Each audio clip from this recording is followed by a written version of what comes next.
အားလုံးပဲမင်္ဂလာပါ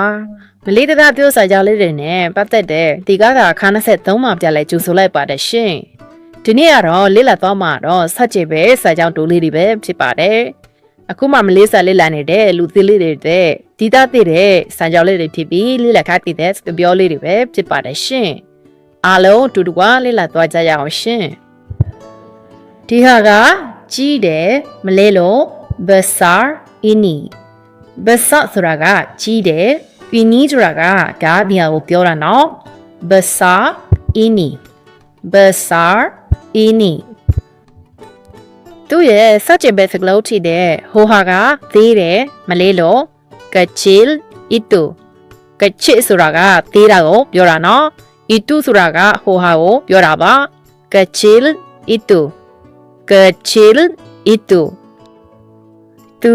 မြန်တယ်မလဲလို့ dia cepat dia ဆိုတာကသူမကိုပြောတာနော် cepat ဆိုတာကမြန်တာကိုပြောတာပါ dia cepat dia cepat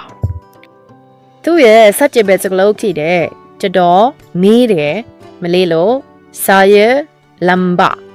saya ဆိုတာကကျတော့ကျမကိုပြောတာနော် lambat ဆိုတာကမီးတာကိုပြောတာပါ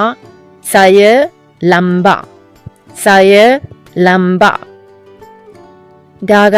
ညစ်ပတ်တယ်မလဲလို့ kotok ini kotok ဆိုတာကညစ်ပတ်တာကိုပြောတာနော် ini ဆိုတာကဒါဒီဟာကိုပြောတာပါ kotok ini kotok ini သူရဲ့စัจကျေပဲစကလုံးဖြစ်တဲ့ဟိုဟာကတရှင်းတယ်မလေးလို့ bersih itu bersih ဆိုတာကတရှင်းတာကိုပြောတာနော် itu ဆိုတာကဟိုဟာကိုပြောတာပါ bersih itu bersih itu သူကအားကြီးတယ်မလဲလို့ dia kuat dia ဆိုတာကသူမကိုပြောတာနော် kuat ဆိုတာကအားကြီးတာကိုပြောတာပါ dia kuat